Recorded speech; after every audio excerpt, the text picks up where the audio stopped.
Thursday, January 2nd. Happy New Year. We've arrived in 2020 and we've survived. We've made it safe and sound. We're happy to see that. Hopefully you have as well. Survived New Year's Eve, survived the big bashes and parties you were probably at. We think you might have been at anyway. And ready to join us here in 2020. It's our first Play of the Day show for the new year. Looking forward to it. Joined by Adam Booth, as always, as we're ready to deliver our top NHL selections for the day.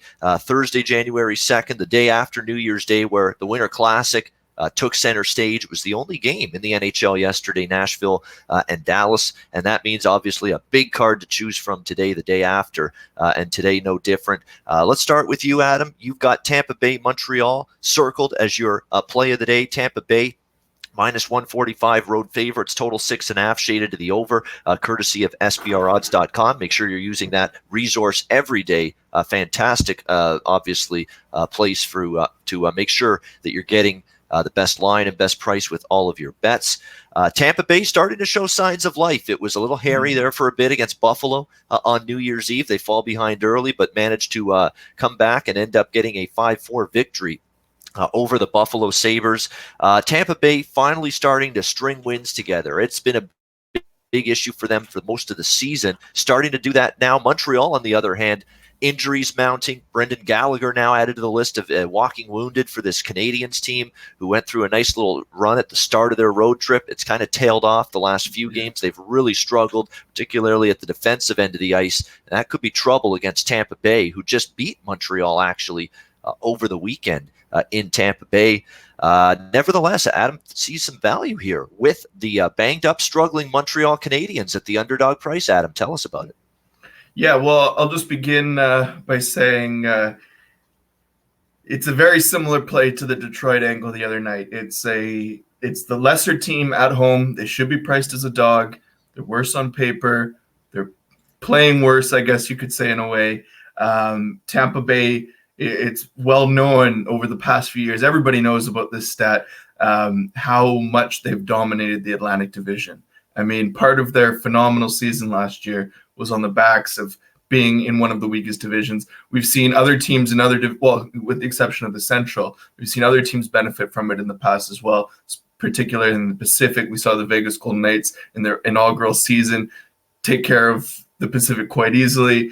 The Ducks have done it before. The Sharks have done it before. Tampa beats up on the Atlantic. And Montreal, going back to 2016, they had some good results against the Lightning. But in the last two seasons, it's been Tampa's show and Tampa's game to lose more often than not. And they've been priced like it. We've seen some very short, chalky prices historically in this head-to-head.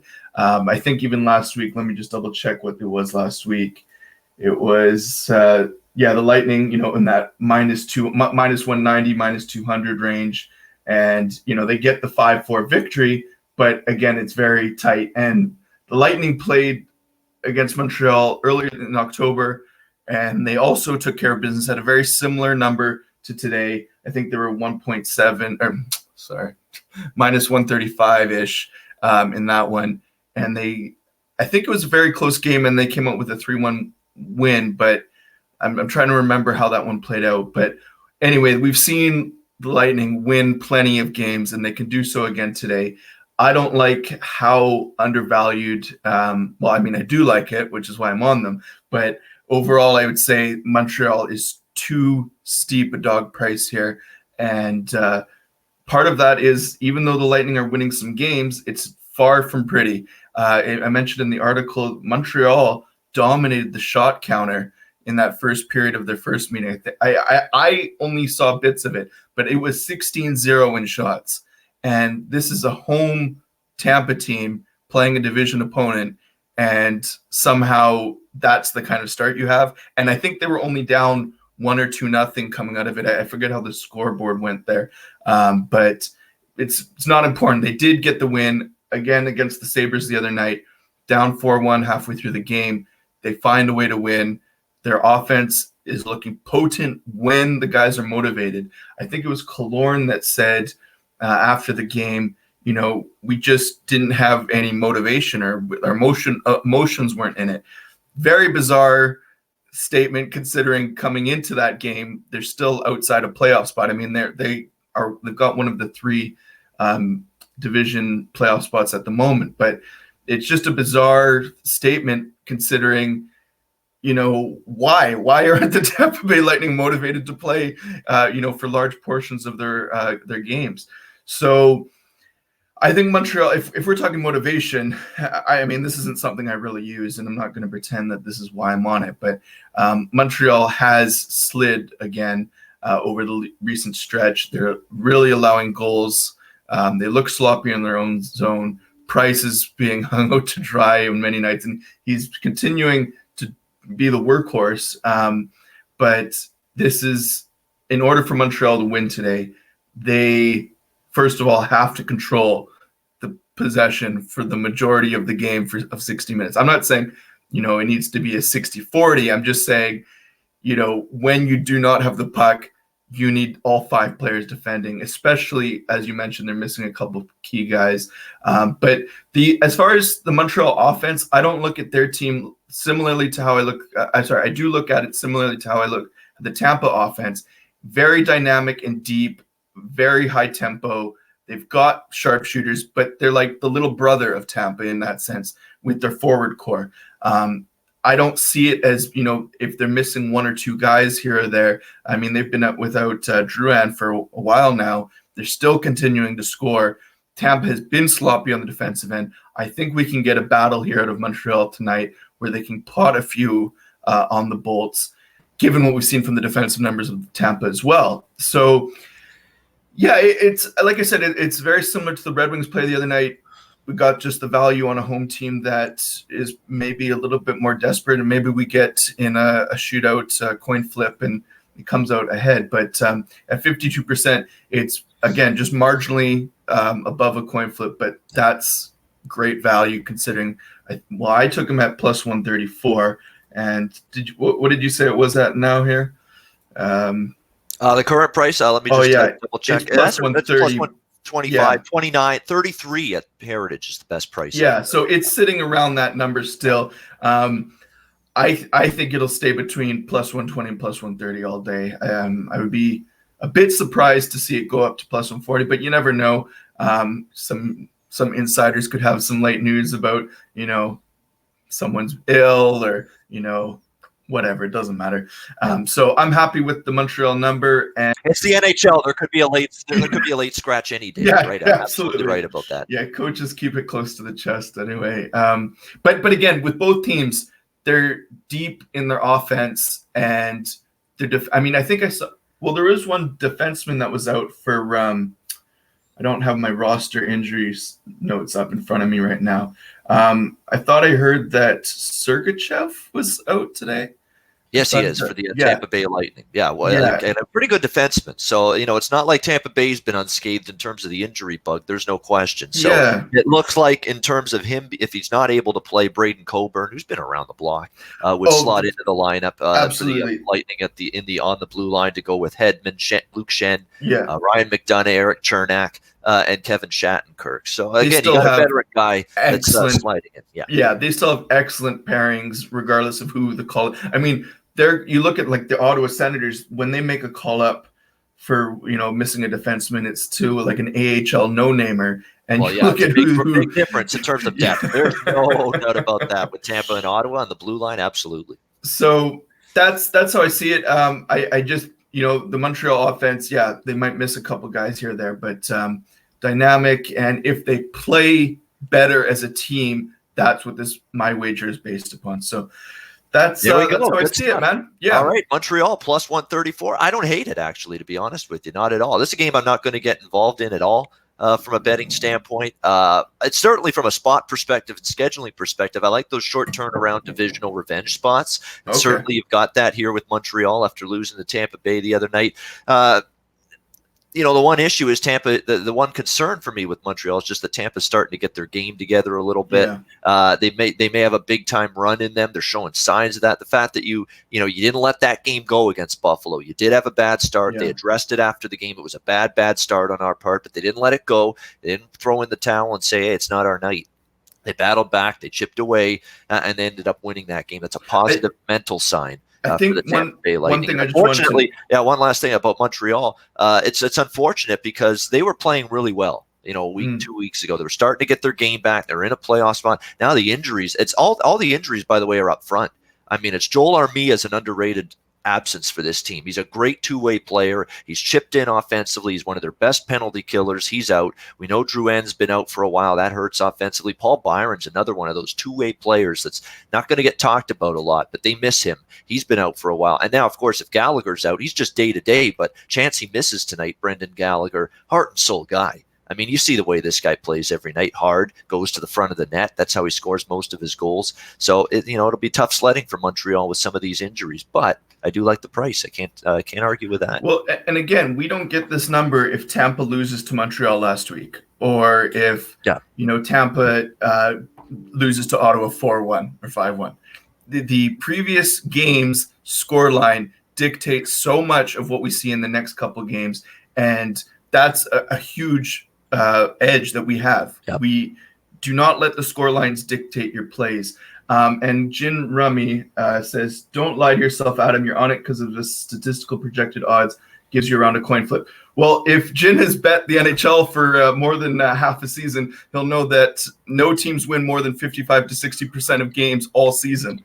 So you got your best teams in the league at 60%. That's marginally better than a coin flip as well. So, of course, you want to get involved with the value on a coin flip. Anyway, Ian, let's move on to yours. Sorry for taking up so much time there. No problem at all. But someone in the chat asking what Toronto over today, Ian. Actually, that's a bet of mine. Toronto Winnipeg. It's just not play of the day, but it is a bet of mine. Toronto Winnipeg over. That's going to be a fast-paced hockey game. Yeah. Okay, Winnipeg's going up and down the ice right now. They played 7-4 the other night with Colorado. They've been scoring and giving up goals in bunches lately. The Jets. We know the Leafs have. I know the Leafs finally shut it down pretty well against Minnesota the other night, but that's rare. And Minnesota, they didn't seem to have much jump and giddy up in their game the other night. That's not going to be Winnipeg tonight. This is going to be Toronto's going to have to prove to me defensively a second straight game that they can play the way they did the other night. There's a much more potent offensive team here, Winnipeg, especially lately. So I do like goals in that game, but that's not play of the day. Stay on track here. Columbus Blue Jackets, Boston Bruins is play of the day for me. We've got Boston minus 200, north of that, minus 215 in most locations. The total, or actually minus 200 is right where it is, minus 195 to minus 200. Total 5.5 shaded to the under in this one. The Columbus Blue Jackets beating Florida in their last game. Very impressive. This is another team that has got massive amounts of injuries, and you got to give them a lot of credit for beating Florida. Panthers were playing good hockey. The Blue Jackets not only beat them, but beat them 4-1. Like that game was over, midway through the third period. The power play clicked for Columbus. They got a couple of power play goals, but overcoming just an incredible amount of injuries. We talked two starting defensemen are out, Nudevar and Murray. Mm-hmm. They've got a bunch of key forwards out. Cam Atkinson, one of their top forwards. Oliver Bjorkstrand, one of their top forwards. Josh Anderson, a do-it-all guy, physical, two-way player, can chip in offensively. Alexander Tessier, who is one of their prospects that's played well and they have high hopes for. All of those guys up front in the forward group are injured. So for Columbus to beat Florida 4-1, that's impressive. Yeah. However, that doesn't mean it's going to continue into the next game, and I don't think it will. And everyone was making a big deal about, and I think I fell into that as well the other night. Oh, Florida's really going to want to win this one for Sergei Bobrovsky and his return to Columbus. Well, Columbus wanted to beat him too. Sergei Bobrovsky said, adios. I'm going to the warmer weather, the bigger money. See ya. Adios. Arrivederci. I don't think some of the Jackets players that were teammates of Bobrovsky the last few years appreciated him leaving the team. Thought they were building something strong here in Columbus after getting to the second round last year. So I think they wanted to beat him too. So it wasn't just, Florida wanting to win for Bobrovsky. I think Columbus wanted to beat him too. And they certainly played like it. They got the victory. But again, we're talking about, you have to keep that game. That's a nice one-game performance. Doesn't mean it's going to continue. And when you've got the amount of injuries on the blue line, up front at forward that Columbus has, I don't know if that win is a symbol of, wow, this team's going on a run now. I think there's just too many key bodies out of the lineup for this team. And I certainly don't trust Elvis Merzlikins in net. I know he finally, against Florida the other night, got his first. Can you believe that? That was like his 8th or 9th start of the season. Tuesday night against Florida, and that was only his first win of the season. So it has been a really real struggle for Elvis Merzlikins. And now, of course, he's been thrust in to the starting net-minding role for the Columbus Blue Jackets with Eunice Korpisalo out for long-term, 4 to 6 weeks due to injury. So this is his net, and I know he played better. I thought they played pretty decently in front of him, to be honest, but he's got to prove these. To me, I still worry this could be just a one-game wonder with him. I mean, he had been absolutely atrocious before the Florida game. 3.4 goals against, .880 save percentage. Those are hideous numbers for a goaltender. So he's going to have to show, especially now going on the road to a very good Boston team, and a Boston team that when you bet the Bruins, you got to find the spots where you think the focus is there, the intensity's there. I think you're going to have it tonight for Boston.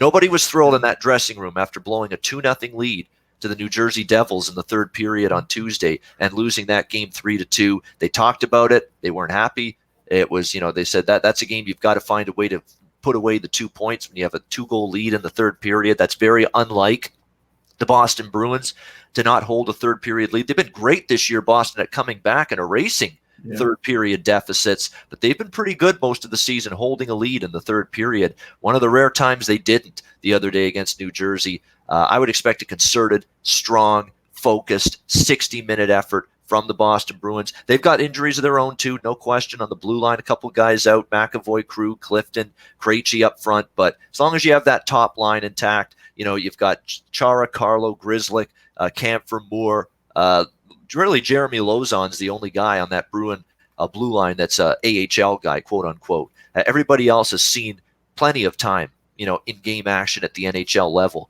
for the Boston Bruins on that blue line. I think it's a bounce back spot for them. And after the emotional win against Florida the other night, I think it's a bounce spot for Columbus, as in a bounce in terms of time to fall flat against a team that's you're simply not as good as, and a team that obviously it's tough to beat Boston as it is. When you're banged up beyond belief at forward, you've got 2 big defensemen out. It's even tougher to beat them. It's going to be even tougher to beat them with Boston, I think, going to be coming into this game a little bit PO'd, a little bit cheesed off after the way that game against New Jersey ended. So we're going ahead and we're laying the puck line here with the Boston Bruins -1.5 at +130. It looks like Merzlikins and Tuukka Rask are going to be your goalies here in this game. Rask, by the way, has had a tremendous track record against Columbus in his career. He was awesome against them in the playoffs last year. So he knows this team well. He's played well against them. Good get-well spot for the Bruins after a disheartening loss against New Jersey. I'm not sold on Elvis Merzlikins and this banged-up Jackets team, so we're going to lay the -1.5 +130 on the Bruins. I haven't made a play on it yet, Ian, but I appreciate hearing all your thoughts before I do, because I think that's a great breakdown of the game, of the spot both teams are in, of the injury status to both teams. So, yeah, I still undecided. I think I've got the Boston puck line. I think it's sitting around 40%, so I think there might be value there. But, yeah, We'll look in it further, but I think you're probably on the right side there. Yeah, I like that, and I wanted to do a side today instead of either a money line or a puck line side, because the totals have been a little bit more up and down lately. So I figured let's change it up, shake it up, let's do something different. But I like this spot here for Boston, absolutely. And when they win games at home, they tend to win games by margin at home, especially when they're off a loss like they are against New Jersey. It's going to come down to are they going to fall behind 2-0? I mean, for covering your puck line at least, it's going to come down to what their opening period's like. That's when Boston hasn't covered puck lines this season, is when they come out and they're down 2-0 or 2-1 in the opening half of the game. And in theory, this is not a spot where you would expect that, because my thought process is when you blow the lead like you did against New Jersey, you're focused the next on game you're it. ready to come out strong right from the beginning, right from that first period puck drop. So I expect to see that from the Bruins tonight. And again, we're talking about a goalie too, and Elvis Merzlikins, who was like 0-7, 0-8 before beating Florida the other night. So he's been absolutely dreadful, and that was at home. Good on him. Much better game from him. Go do it on the road now, against a really good Boston team before I'm sold on you being a goalie that you can ride with for Columbus without Korpisalo due to injury. So Bruins puck line -1.5 plus 130, my play of the day. And Adam going with another underdog at cash with Detroit the other night, Montreal plus 134 against Tampa Bay. That'll wrap up the show. Thanks to everyone for tuning in. We're back on Saturday, 10:15 a.m. Eastern time with our next play of the day video. For Adam Booth, I'm Ian Cameron. Have a great Thursday night. Good luck on the ice, and we'll see you again on Saturday.